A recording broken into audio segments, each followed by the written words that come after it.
A paz do Senhor Jesus, meu irmão, minha irmã, estamos aqui iniciando mais uma escola bíblica. Hoje nós estamos caminhando nessa nova série de lições bíblicas que são estudos sobre a apologética cristã. Na semana passada nós tivemos uma conversa introdutória sobre como será essa nossa caminhada ao longo desse trimestre, onde nós falamos um pouquinho sobre o significado realmente da apologética. A partir de hoje, nós começamos a desenvolver esses estudos respondendo a algumas perguntas.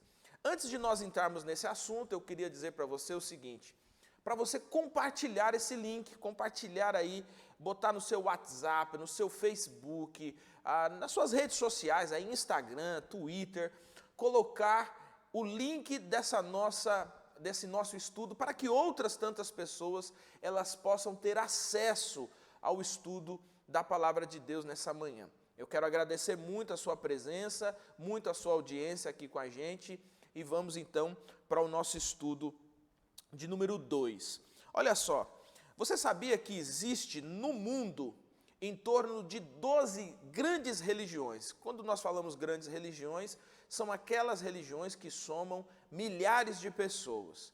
Mas dentro desse sistema de grandes religiões, nós temos também várias outras facções, digamos assim, ou frações menores, que podem ser mais de 100 mil grupos religiosos dentro desse sistema. Então, são muitas religiões que existem ao redor do mundo. Olha só, apenas no Brasil, mais da metade da população, quase praticamente toda a população brasileira, ela se declara adepta ou seguidora de alguma religião. E isso é uma informação importante que vai fazer com que esse estudo da apologética nos ajude a compreendermos exatamente o que é de fato verdade ou o que não é verdade. Bom, a pergunta que nós fazemos é: qual, afinal de contas, são as diferenças de todos esses grupos religiosos? Qual a diferença de alguns desses grupos religiosos dentro do próprio evangelicalismo?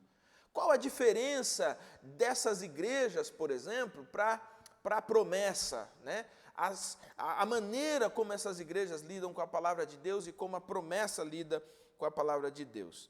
Então, a apologética cristã, ela nos ajuda a responder a essas perguntas.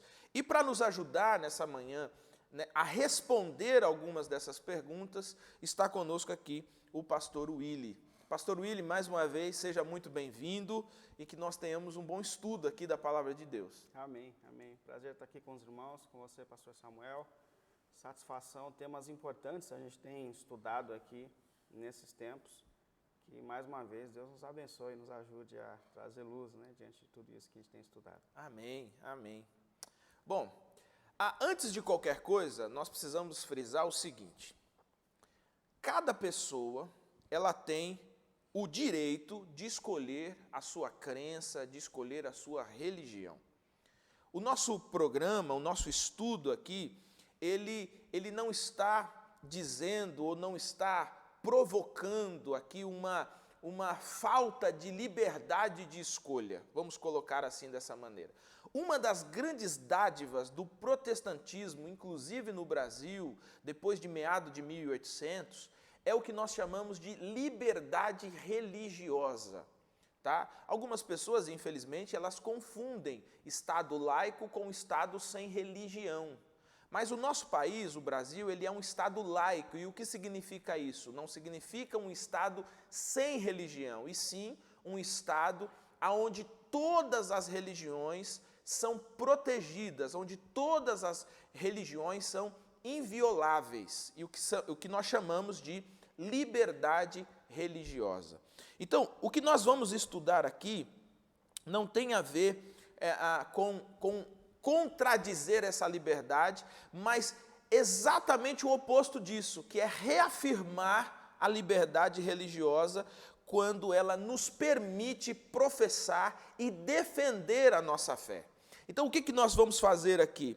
Nós vamos respeitar todas as pessoas, porque é isso que nós precisamos fazer, e de fato respeitamos todas as pessoas, respeitamos as escolhas que elas possam fazer, embora nós não concordemos com elas. E podemos dizer que não concordamos, porque na liberdade religiosa nós continuamos reafirmando, professando e sustentando a nossa fé.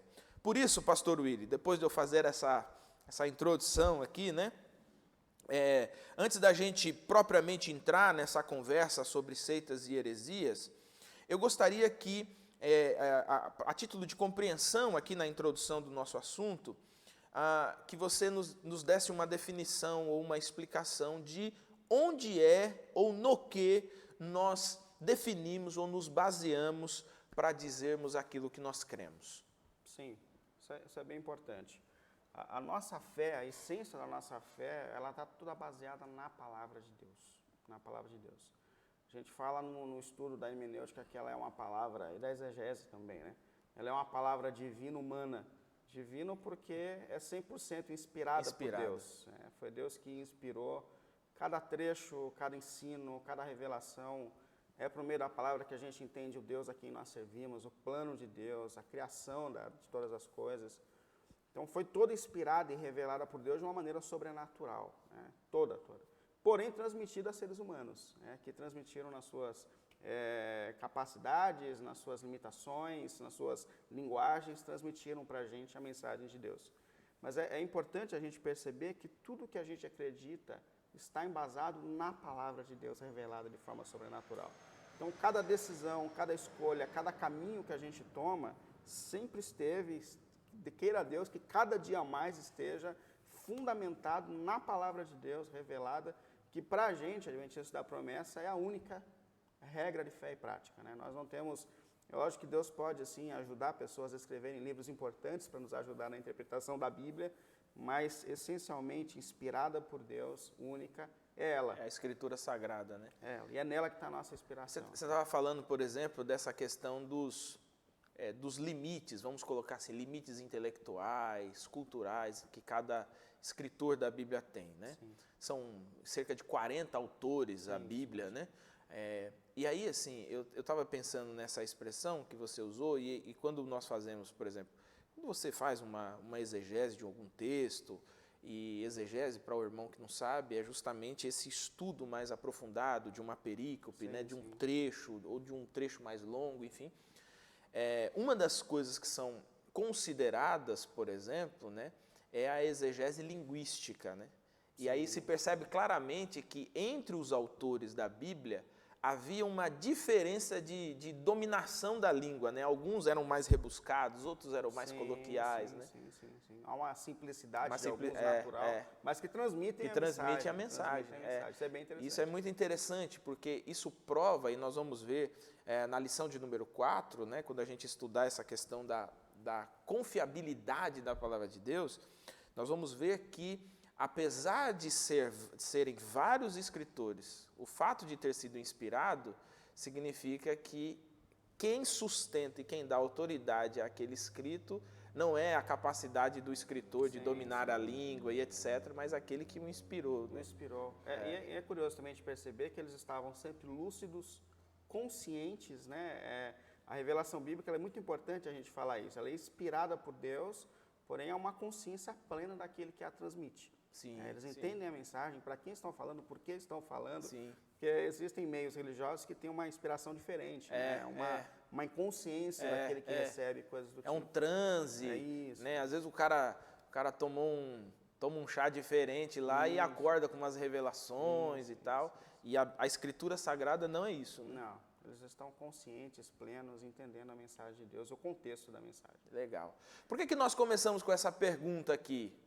Porque tudo o que nós vamos falar daqui para frente está baseado nesse pressuposto, está nessa base, né? A palavra já diz, está baseado, né? Está sustentado aqui, que a Bíblia para nós é a palavra de Deus, a nossa regra de fé, de prática, de conduta, e mais à frente nós vamos ver que para alguns grupos religiosos a Bíblia não é tão palavra de Deus assim, né?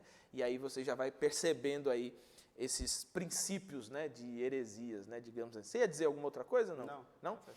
Bom, como que nós podemos denominar, assim, quando a gente pega esses movimentos que surgiram ao longo da história cristã, desafiando princípios essenciais da fé cristã, questionando, às vezes, distorcendo alguns desses princípios da fé cristã, e automaticamente, ou a partir disso, né, criaram aí novas igrejas, com novas doutrinas, crenças completamente estranhas às Escrituras.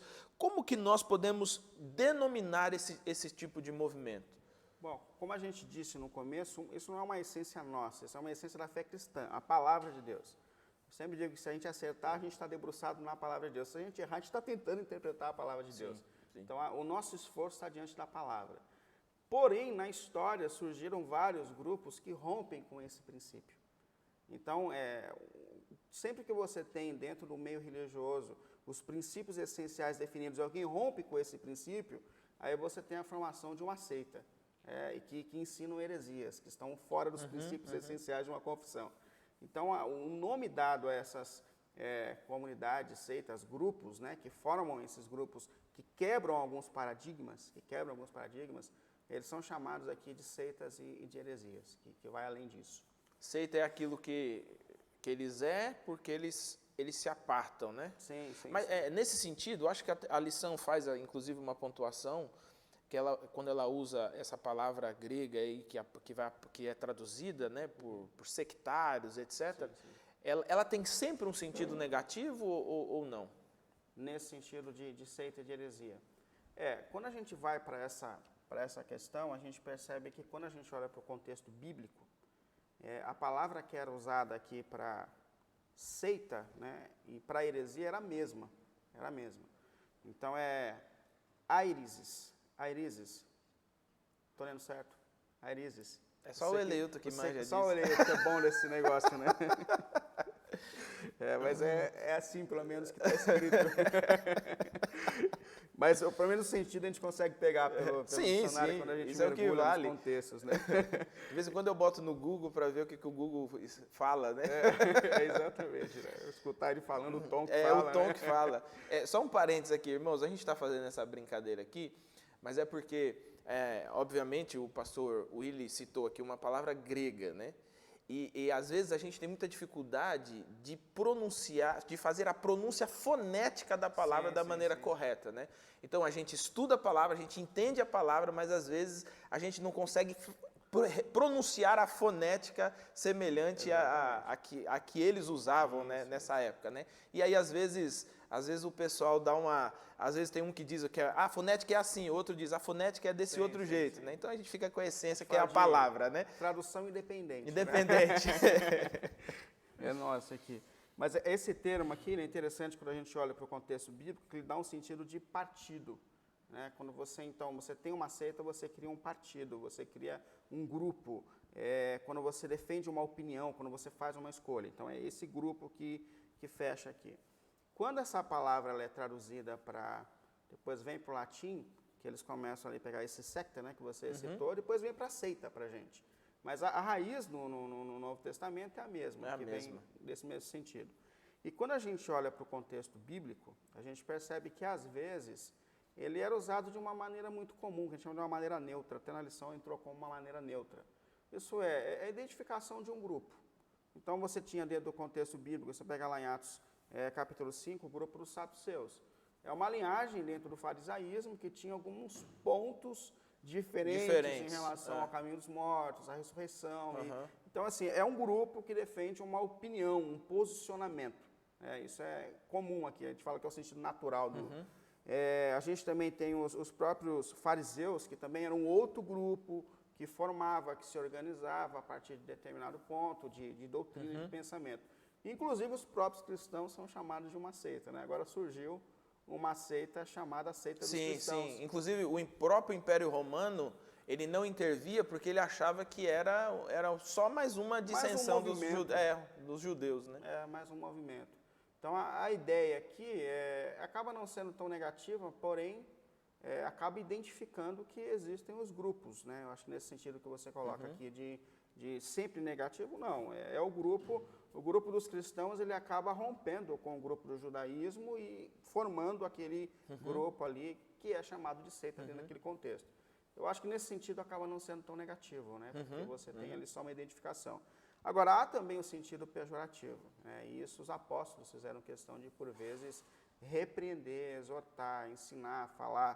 Por exemplo, o apóstolo Paulo, ele classifica aqui essa questão dos partidarismos que começam a acontecer dentro da própria igreja. Sim, sim. Você pega lá em Gálatas, capítulo 5, 20, ele repreendendo que pessoas estão formando grupos agora pela própria carne, por suas vontades, por seus instintos.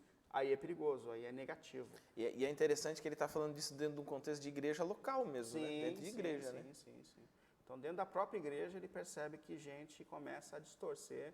Isso na igreja primitiva, né? Isso que nos preocupa, né? Que tempo que a gente está vivendo. Se lá estava assim, né? Imagina. Tão pertinho de Jesus, né? Dos apóstolos ainda ativos, né? Isso dentro da igreja. E de fato, assim, você é pastor de igreja local, sou pastor de igreja local, a gente percebe que, de fato, às vezes há alguns grupos mesmo que vão se sectarizando dentro da igreja. E esses grupos são perigosos. Porque que acontece? Eles não são aquele herege que concebe uma ideia e ele se aparta da igreja e ele vai embora e segue a ideia, né? Esses são mais perigosos, porque eles ficam dentro da igreja, concebem uma ideia, ficam dentro da igreja e tentam a todo custo arrebanhar pessoas dentro da igreja, né? Geralmente esses grupos estão... o primeiro rompimento que acontece com esses grupos, quando esse grupo não é formado por um pastor na igreja, né, porque tem pastor sectário, né, quando isso não acontece, o primeiro rompimento que ele faz é com o próprio pastor, né, ele se estabelece como uma espécie de pastor paralelo, né, aí ele se reúne na casa das pessoas, ele tem um modus operandi ali que a pessoa ouve a pregação e aí o cara vai lá e fala assim, é isso mesmo? Aí fala, não é isso não, esse pastor está por fora e tal, né? Então, esse sectarismo dentro da igreja, ele é mais perigoso, né? Ele é muito perigoso, E Paulo distingue isso aqui como uma obra humana mesmo, da carne no sentido da natureza corrompida, tomando lugar dentro da igreja e criando tudo que Deus não quer, né? Que é a divisão. Sim. Aí o corpo perde o sentido. Porque no momento que você tem esse... Uma vez eu vivi uma experiência de uma pessoa que queria pregar na igreja, tal, aquela coisa toda, e aí eu sempre fui muito criterioso com essa questão de pregação, eu realmente não acho que todo mundo que chega tem que subir púlpito para pregar e tal, e aí eu falei assim, vamos conversar, né, vamos dialogar e tal, e fomos conversando e tal, aquela conversa boa ali, que você vai botando uma coisinha ou outra e tal. E aí teve uns 3 pontos assim que ele rachou, assim, não, eu não concordo com isso, não, eu não concordo com aquilo, eu não concordo com aquilo. Aí isso aqui é mais ou menos como você entregar a ovelha para o lobo, né? Você não cuida do lobo, né? Tem gente, vamos cuidar aqui porque o lobo devora a ovelha. Não, a gente pega a ovelha e fala assim, ovelha, ouve aqui o que o lobinho tem para falar para você, né? E aí assim... Eu lembro uma vez numa discussão que eu disse assim, meu irmão, você pode crer no que você quiser, mas aqui não é assim. Aqui você crê naquilo que a palavra de Deus está dizendo que é. A sua ideia concebida na filosofia, não sei aonde, não sei, irmão, tem que é aqui, ó, o crivo é aqui, ó, abre a Bíblia, é isso mesmo que a Bíblia está dizendo? Não é o que a Bíblia está dizendo. Então você me desculpe, mas vamos tomar um cuidado aqui. Vamos consertar isso primeiro. E às vezes acontece isso, né? De você ter pessoas com concepções equivocadas a respeito da própria palavra de Deus e ensinando na igreja, ensinando na... A gente se depara às vezes com pessoas que estão desconfortáveis por uma pregação, por uma palavra, mas que o desconforto não vem de uma percepção bíblica, isso é perigoso, né? Mas sim de eu pensei assim, eu entendi assim, eu acho que, assim, né?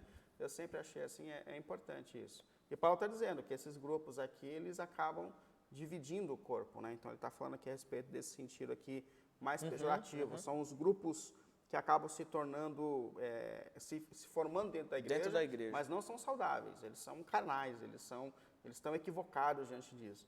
Porém, quando ele fala aqui em 1 Coríntios, ele fala uma coisa interessante, ele fala, os partidos podem existir para definir quais são os corretos. Às vezes também podem surgir grupos Sim, isso é interessante. que estão prestando atenção em algo que está errado, mas que estão se posicionando, mas esse grupo já não é faccioso, digamos assim, Sim, né? sim. Ele vai se aproximar do pastor e sentar para conversar e falar, pastor, será que a gente não está pegando o caminho errado? Será que a nossa prioridade não está errada? Aí já é diferente, mas pode ser positivo nesse aspecto, Sim, né? sim. De Porque grupos que param. ele vai...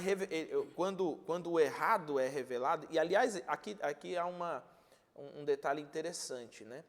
Ao longo da história da igreja cristã, a maioria das defesas, das grandes defesas cristãs, elas foram reativas. Elas não são ativas, elas são sempre reativas. Sim. Né? Então, surge a heresia, a igreja dá uma resposta. Surge a heresia, a igreja dá uma resposta. Agora, o que é interessante nisso? A resposta está sempre baseada Na palavra. na Escritura Sagrada. Né? Certo, Esse é um detalhe importante. Né? Isso é importante. Eu tive um professor que ele dizia assim, toda discussão, seja qual tema for, né, está debatendo, discutindo, toda discussão precisa ser trazida para dentro da Bíblia. Meu irmão, é isso que você pensa? O outro pensa diferente? Então, vamos voltar para dentro da Bíblia aqui, vamos ver o que a Bíblia está falando para a gente. O que nós... Porque, irmãos, existem coisas na Bíblia que elas são claras, você não precisa de exegese, você não precisa de um intérprete. Existem coisas na Bíblia que elas são claras. Existem coisas que você precisa de um pouco mais de tempo para estudar, desanuviar, né? Para você... Agora, existem coisas que são claras. E o que é claro, assim? Acho que essa é uma regra suprema, né, na hermenêutica, né? Para aquilo que é necessário para a salvação, todos nós temos informação suficiente da Bíblia. Do analfabeto ao doutor, ou pós-doutor e etc. Né? E aí o que acontece?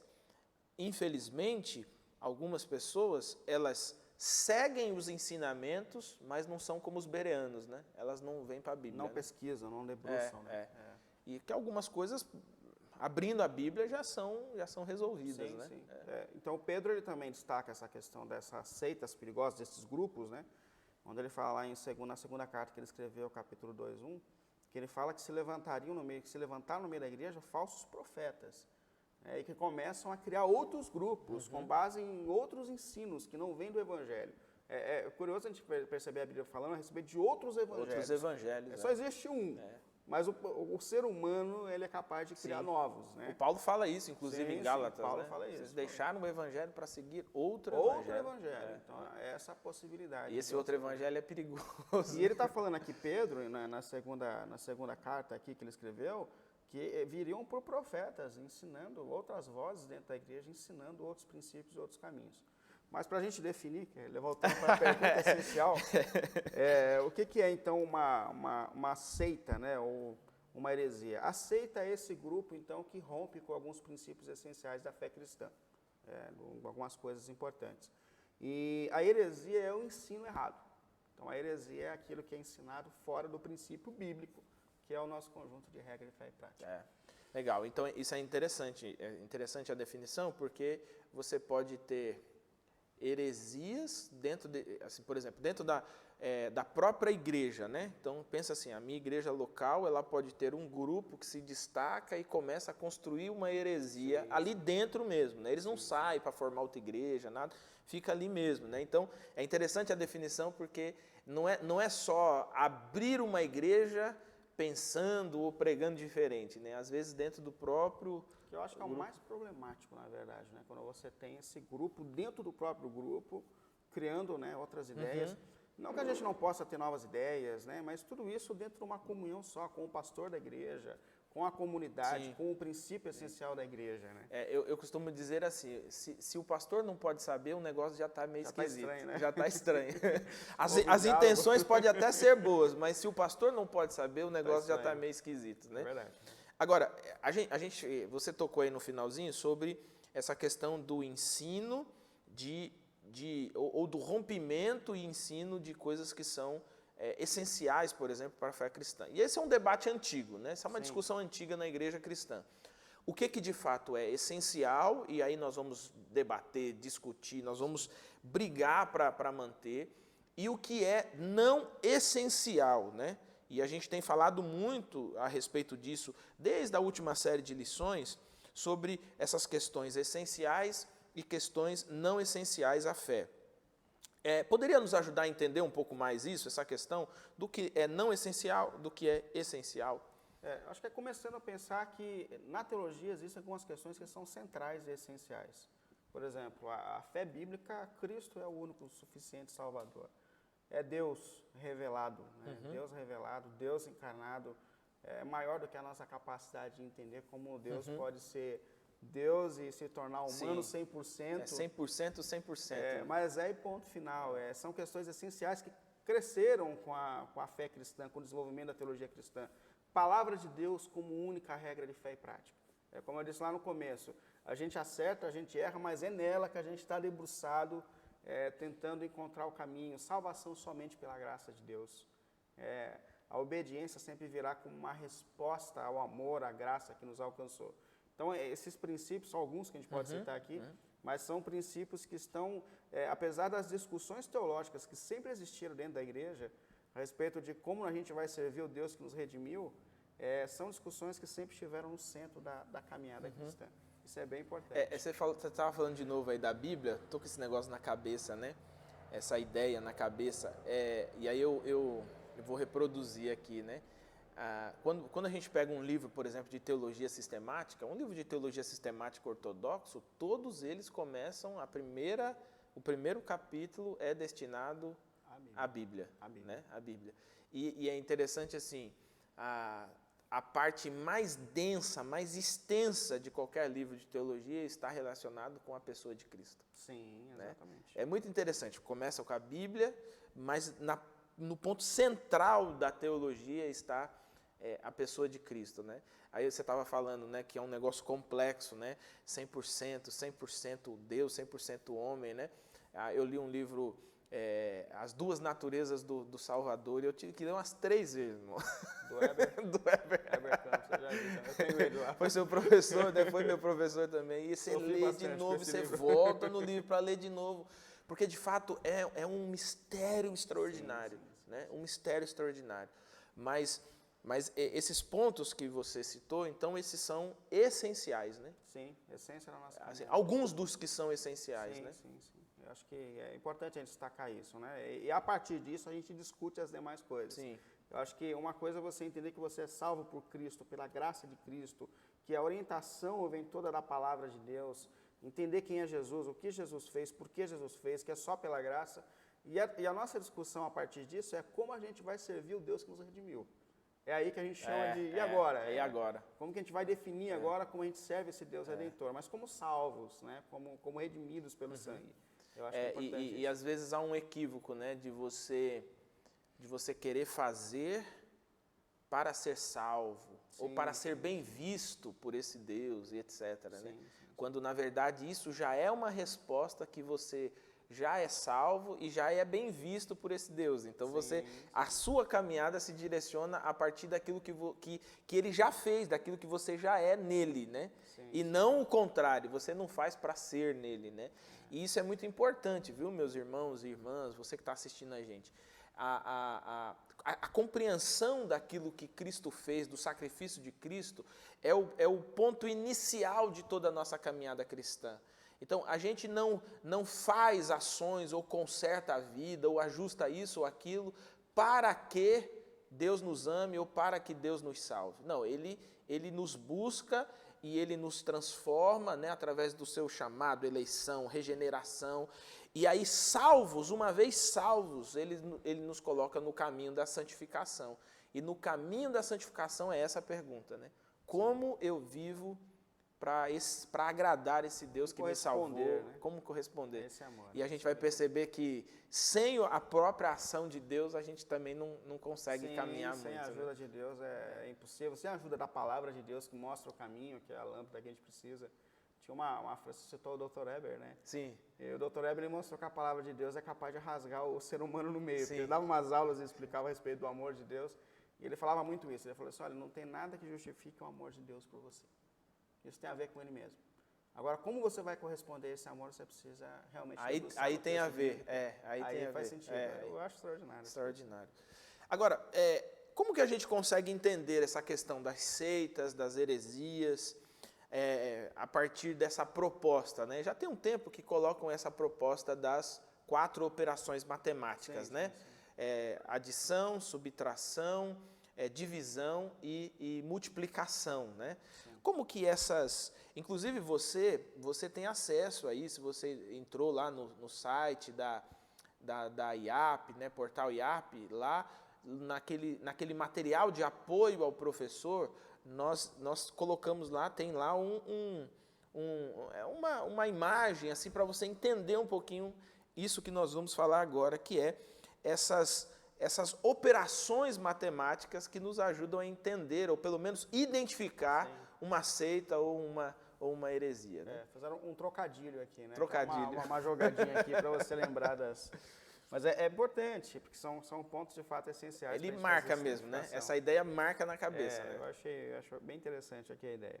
Então ele coloca aqui as 4 aqui lógicas, né? Ele fala da adição, né? Normalmente as seitas, aqui identificando as seitas, né? A adição são grupos sectários que normalmente adicionam algo além da Bíblia. Então, isso é bem importante. Isso é importante. Isso é bem importante. É fácil também de Por isso que nós já começamos falando que só temos a Bíblia. Só ela, é isso aí. Ela.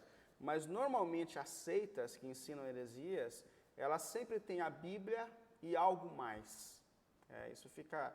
Então, você sempre tem alguma inspiração a pé de igualdade, a se comparar à Bíblia. Que a gente falou, Deus pode usar escritores abençoados para ajudar a gente a entender esse caminho de como servir? Pode. Agora, a nível de inspiração, revelação, é só a Bíblia Sagrada. E normalmente as seitas, elas colocam algo além da Bíblia. E não há nenhum outro autor que seja inspirado, né? Como foram os do Antigo e do Novo Testamento. Nada. Né? Inspiração é exclusivamente tem uma igreja que coloca mais de uma, na verdade, né? Nós vamos citar elas aqui. É uma final, marca, né, das o final seitas. aqui a gente... Eu marco o tempo aí pra gente deixar o final aqui...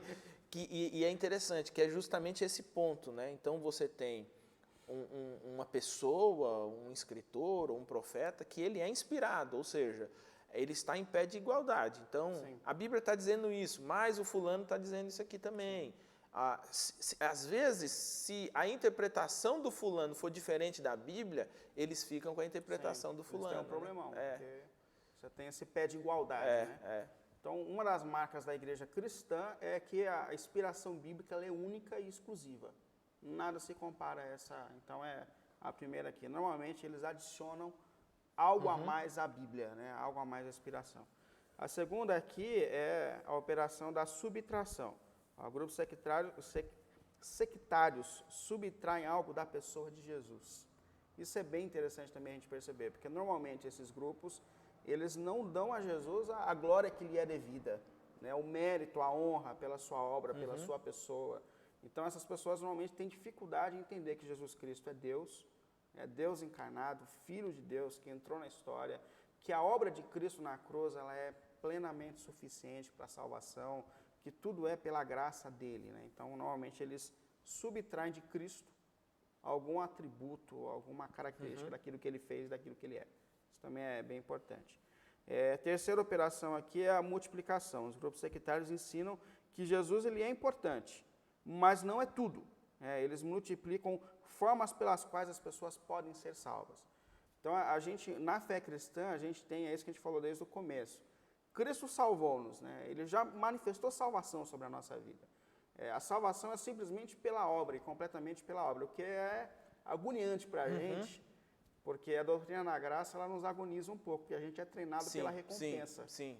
Então a gente sempre quer colocar uma moeda ali, que seja alguma coisinha para... A gente tem dificuldade até de ganhar presente e não retribuir, não né? O fulano me deu um presente, preciso comprar alguma coisinha para ele. Gera uma dívida, essa é a questão.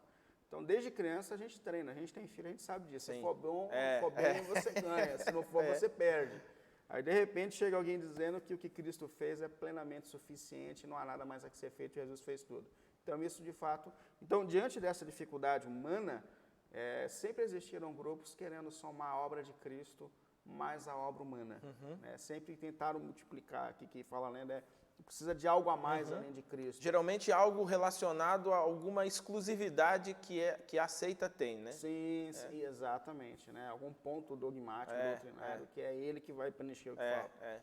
E também há muito comum no mundo, né, principalmente diante dessa ideia, de que Cristo faz uma parte. E a minha obediência, isso acaba fazendo parte do pensamento de muitos cristãos, né? E eu faço pelos meus esforços o que Cristo não consegue. Mas o que eu não consigo, Cristo fez. Cristo fez tudo. Cristo fez tudo. Sim. Ele cumpriu tudo. Né? E a gente obedece. E a Bíblia diz que é definitivo, né? Definitivo. Né? Pagou pelos pecados cometidos e pelos que eu ainda vou cometer. Que constrange a gente isso, né? Mas é uma realidade. Mas normalmente eles multiplicam no sentido de colocar Cristo em mais coisas para a salvação. E um terceiro aqui que eles colocam é a divisão, para a gente identificar uma seita. Normalmente essas igrejas elas têm essa ideia da fidelidade não só a Cristo e a palavra de Deus, mas a fidelidade à igreja, à doutrina da igreja, também sendo um ponto salvífico e essencial para o desenvolvimento de salvação. Às vezes tem aquela ideia também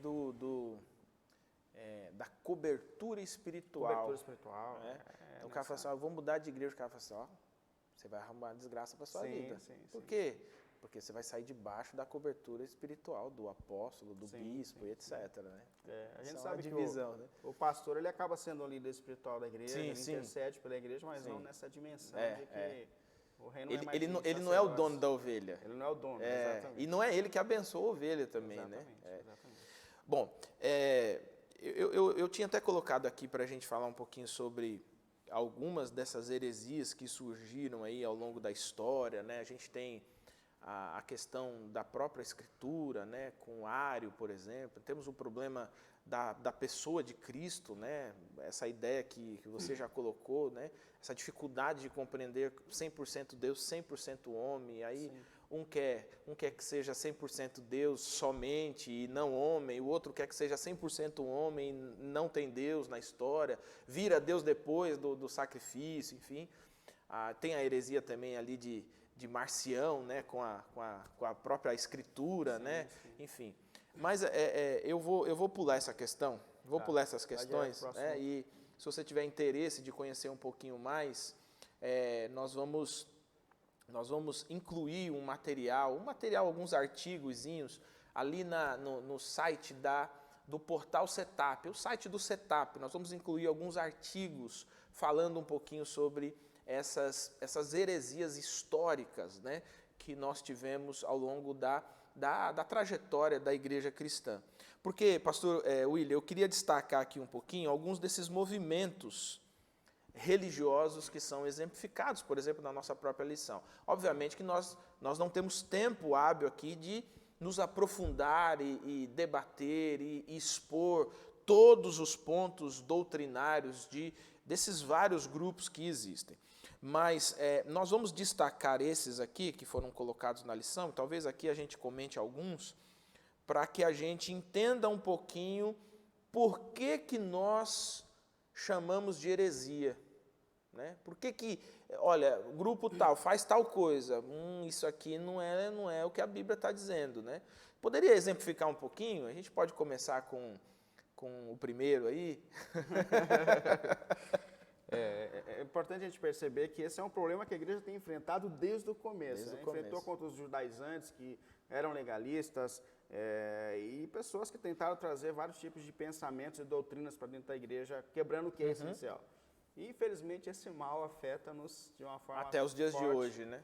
E não está parando, né? Está só multiplicando. Só vai né? multiplicando as doutrinas estranhas que quebram com esses princípios essenciais. A lição falou aqui primeiro dos Mormons. São bem conhecidos, né? A Igreja de Jesus Cristo dos últimos dias, eu acho que normalmente que eles identificam, né? Então, a Igreja dos Mormons, elas dizem acreditar na Bíblia.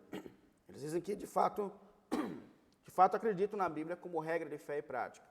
Mas eles têm uma tradução deles, o que já torna o negócio complicado, porque você tendo a sua tradição, a gente procura todas as melhores tradições, mas a gente compara, né, para tentar achar o eixo comum. Sim.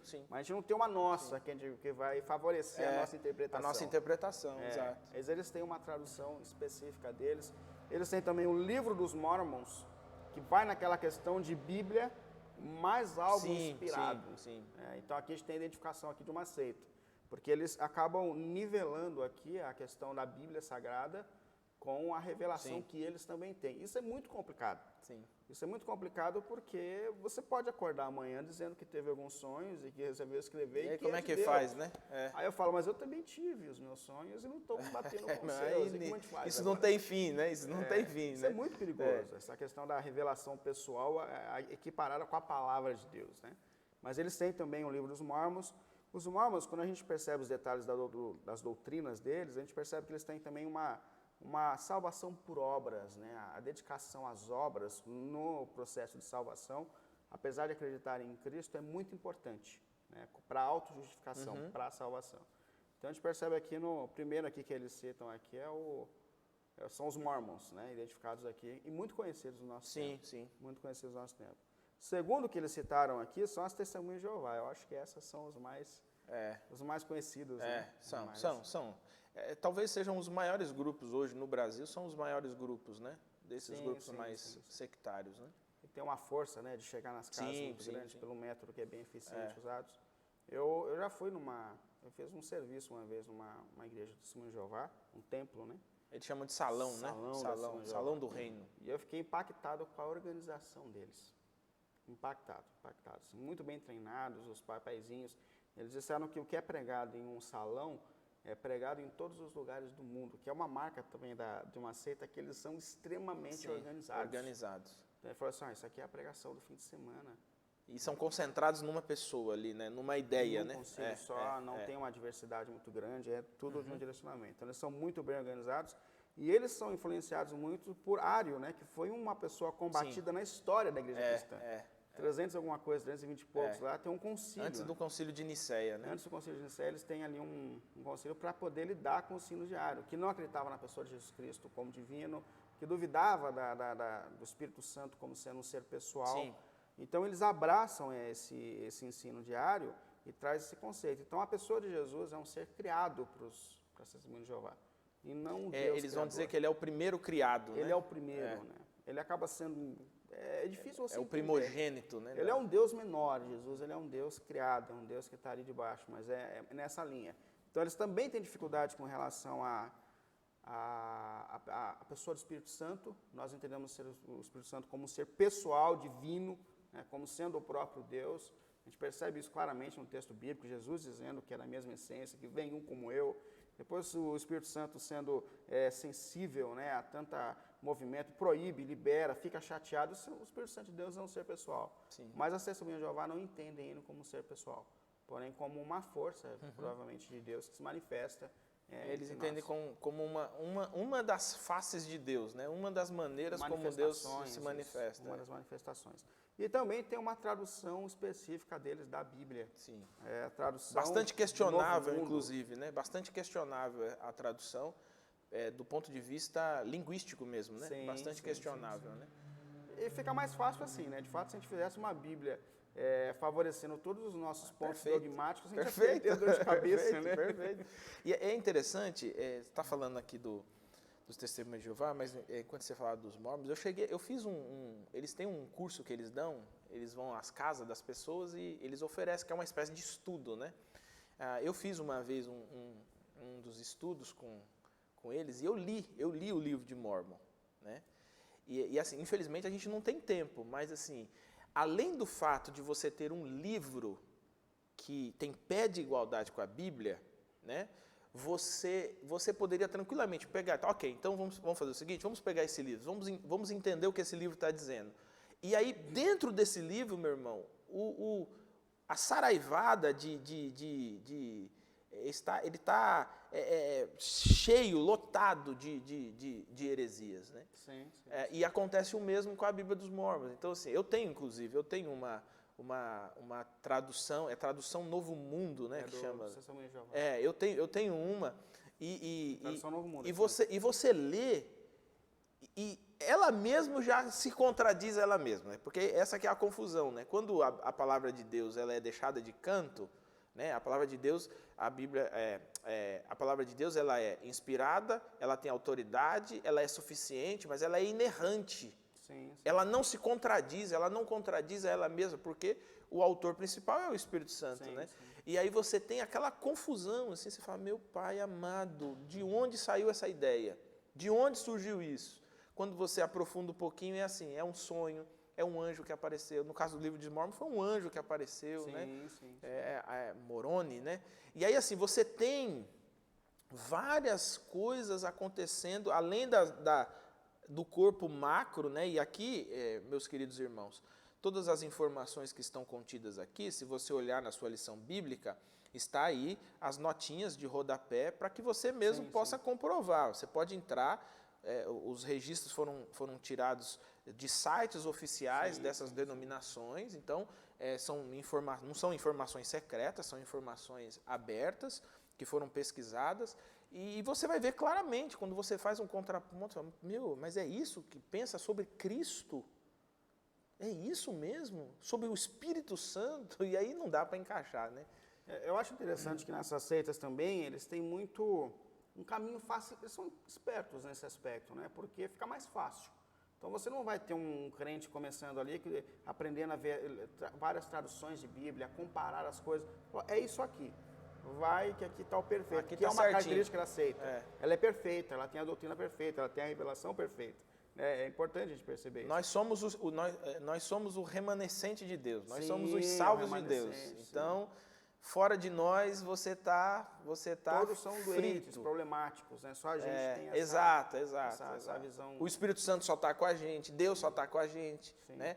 E é interessante, pastor, eu vou só fazer um contraponto. Aqui nós temos algumas seitas que elas são assim conhecidas abruptamente, mas essa mesma ideia às vezes acontece inclusive em igrejas que não professam doutrinas equivocadas, né?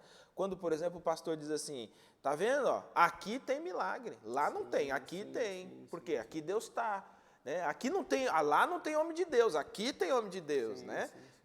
Esses adeptos, né, da teologia da prosperidade, que é outra assim, desgraça, né, no meio evangélico, eles também constroem, a Bíblia é regra de fé e de prática, mas eles vão ressignificando tudo a partir de um personagem, né? A começar pela foto na frente da igreja, né? É interessante que o Evangelho ele desconstrói essa ideia de absolutos, de sabedores de tudo, de igreja perfeita. O Evangelho acaba com isso, porque a gente entende que a gente só está aqui por causa de Cristo, do Evangelho de Cristo, e que humildemente, né, a gente está tentando agora descobrir a vontade de Deus, e que nem a gente vai fazer uma pregação, você lê uma tradução, depois você lê a outra e você fica confuso, aí você tenta comparar. A gente não tem um livro perfeito, a gente não tem a tradução perfeita, mas estamos nos esforçando pela graça de Deus para encontrar o caminho. Esse é o caminho do cristianismo, do Evangelho, né? Correspondendo para viver uma fé prática dentro das suas limitações. Mas as seitas não são assim, elas são precisas. Elas têm o livro certo, elas têm a doutrina perfeita, elas têm o pastor perfeito. Isso é bem interessante. Uma terceira seita que é citada aqui é o próprio catolicismo. E o catolicismo, apesar de ele ter mantido algumas doutrinas que a gente considera essencial na questão da caminhada cristã, a trindade, tem a palavra de Deus ainda como uma certa essência, mas o catolicismo ele entende que há um espírito de revelação e de continuidade da revelação bíblica que está sob a liderança papal. Sim, isso é sobre muito o confuso. Papa. Por isso que para eles é comum mudar algumas coisas, acrescentar outras. Para a gente isso é um problema sério. Sim. Mas para a fé católica não é. Para a fé católica não é, porque não estou aqui fazendo aqui uma crítica direta, fazendo uma comparação, né? Porque às vezes alguém fica chateado com isso. Mas é interessante você estudar a história da Igreja Católica, porque eles dizem, de fato, a gente entende que o Papa tem autoridade canônica. O canônica. Papa tem autoridade de revelação. Se você pegar até a rejeição dos reformados, no período lá que eles lutaram contra isso é um dos grandes posicionamentos. É interessante que alguns reformados, hoje, eles estão revendo a questão dos dons espirituais.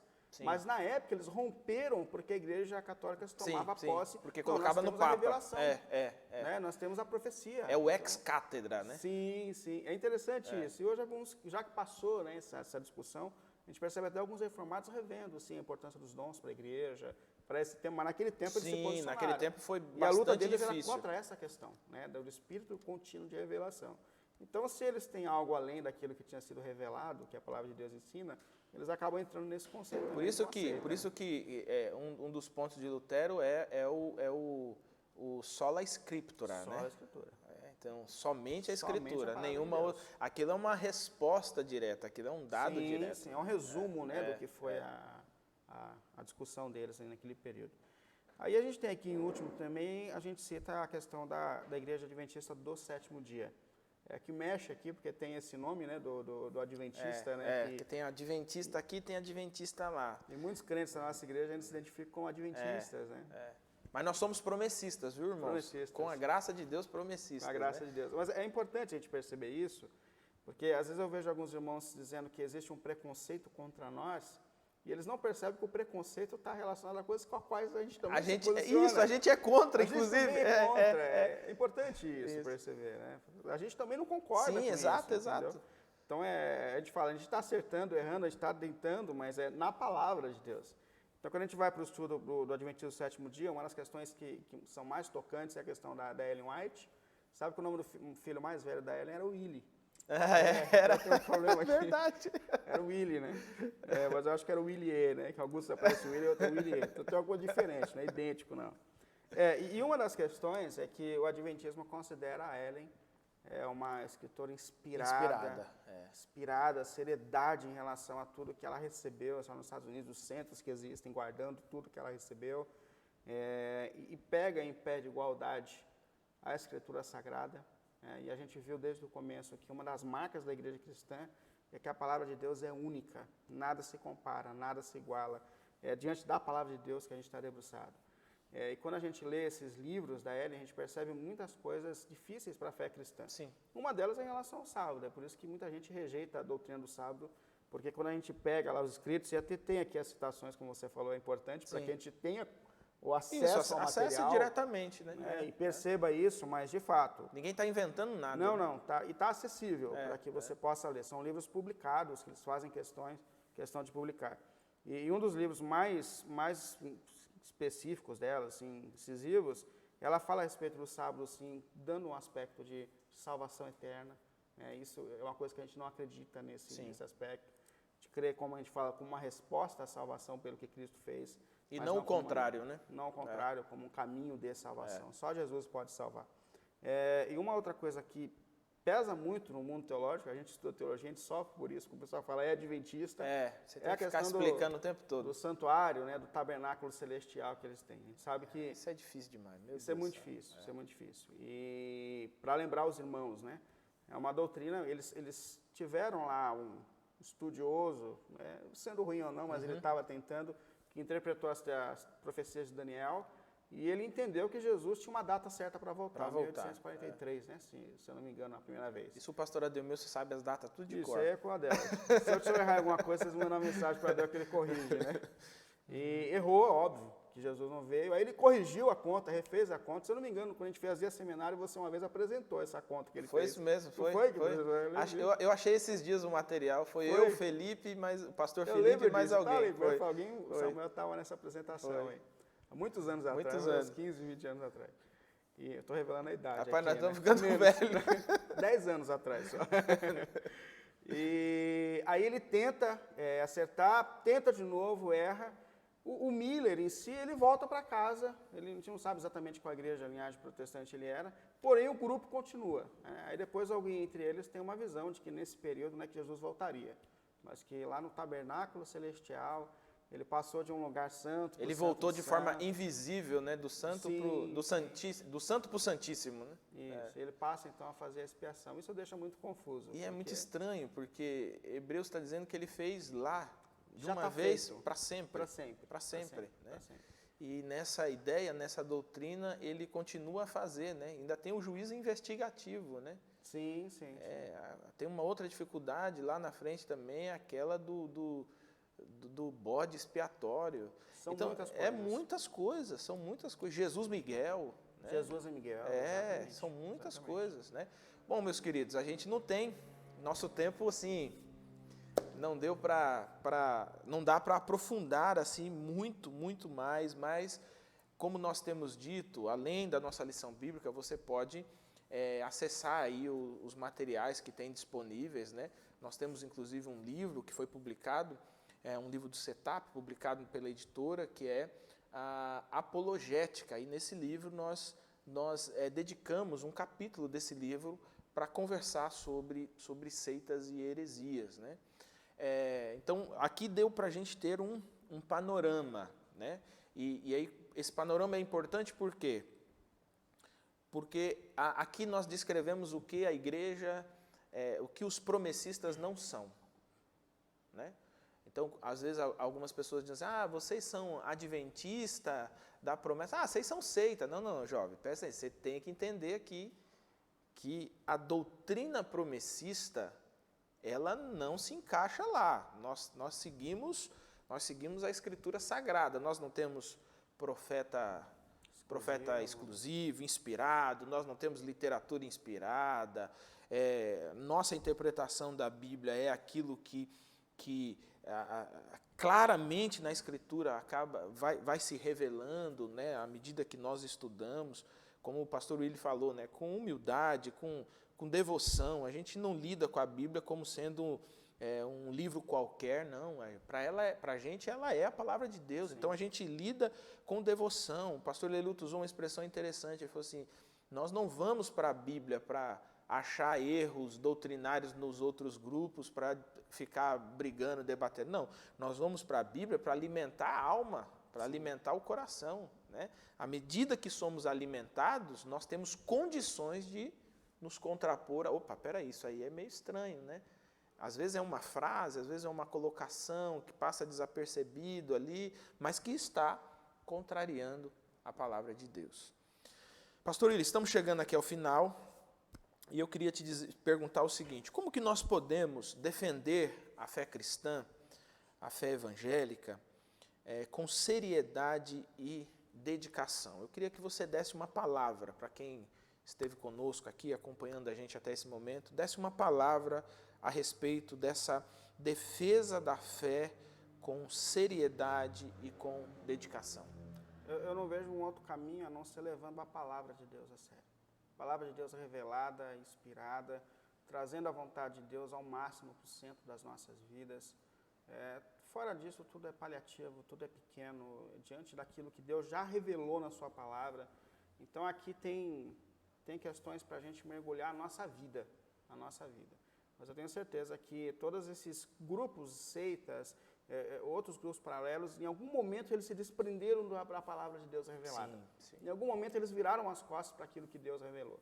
Mas que a gente volte nas nossas limitações, como nós temos dito, mas na luz do Espírito, na inspiração do Espírito, a palavra de Deus, defendendo os princípios, lutando para vivê-los. Eu tenho certeza que é dela que Deus vai ajudando a gente a reencontrar o sentido da nossa vida. Amém. Pode orar para a gente? Vamos orar. Vamos orar. Santo Deus e Pai, em nome do Senhor Jesus, mais uma vez nós nos colocamos aqui diante de Ti, da Sua palavra.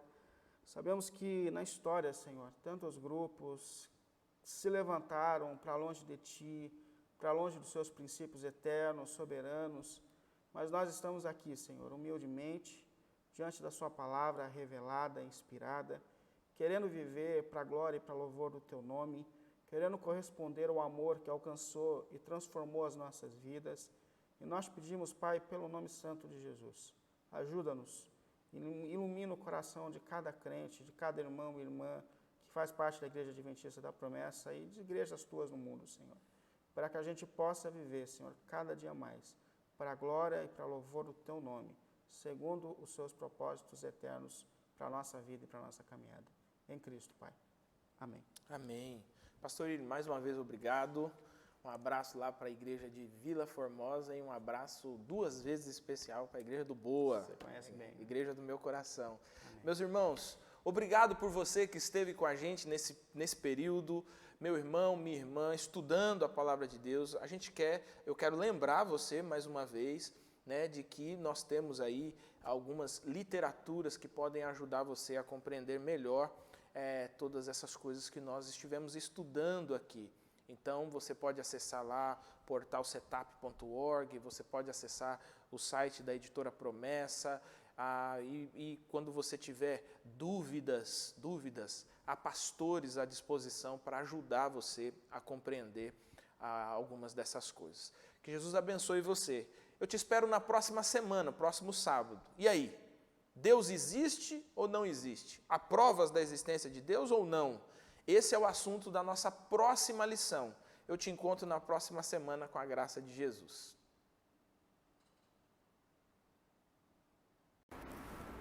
Meu irmão, minha irmã, amigo e amiga, que a paz de Jesus esteja com você.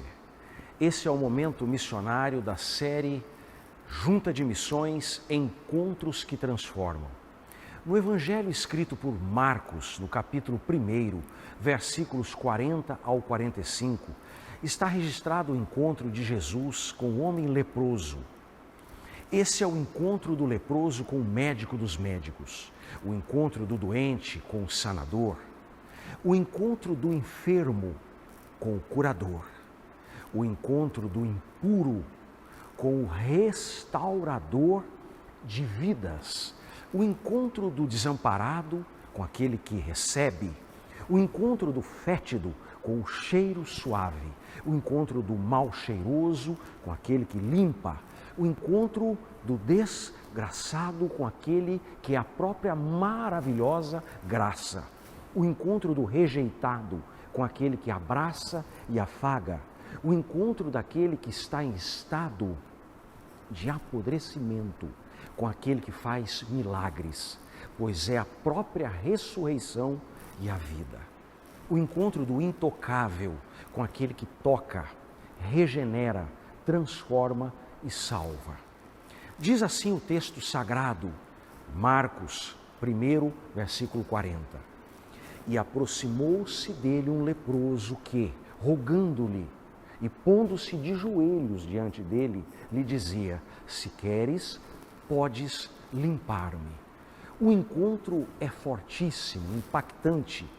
O autor descreve que Jesus, ao ver e ouvir o homem leproso, foi tocado profundamente em seu ser. E movido de grande compaixão, estendeu a mão e tocou-o. E disse-lhe: quero ser limpo. E imediatamente a lepra desapareceu. Simplesmente extraordinário. Jesus, o transformador de vidas. O texto é claro. Jesus se colocou no lugar do pobre homem, sentiu suas dores e aflições e miraculosamente o restaurou. Jesus faz tudo novo, realiza o impossível, faz milagres, prodígios, maravilhas, transforma vidas, dá nova vida, pois Ele é a verdadeira vida.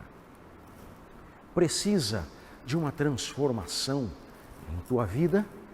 Clame por Ele agora, pois a resposta chegará. Ele está te esperando, Ele quer te transformar. Você ainda não reconheceu Jesus como teu único e suficiente Salvador? Faça um compromisso com Ele neste momento. Declare o senhorio de Jesus sobre a tua vida e você será completamente transformado por Ele. Nesse sentido, eu te convido a participar com a Junta de Missões na proclamação do Evangelho da salvação e da transformação de vidas, bem como na manutenção dos projetos missionários no exterior e também na nação brasileira. Faça a tua oferta. Na tela temos o QR Code, as contas da Junta de Missões para transferências e depósitos. Se por um motivo você não pode fazer através do sistema bancário, fale com os tesoureiros locais e participe da equipe de Nosso Senhor Jesus na proclamação do seu Evangelho. Ajude-nos no cumprimento da missão de Nosso Senhor na terra. Ao orar por missões e pelos projetos missionários, apresente também os países e os cristãos perseguidos da janela 1040. Verifique aí na lição bíblica e ore conosco, porque juntos nós cumpriremos a missão de nosso Senhor. Que Jesus continue te abençoando com a sua maravilhosa paz. Amém.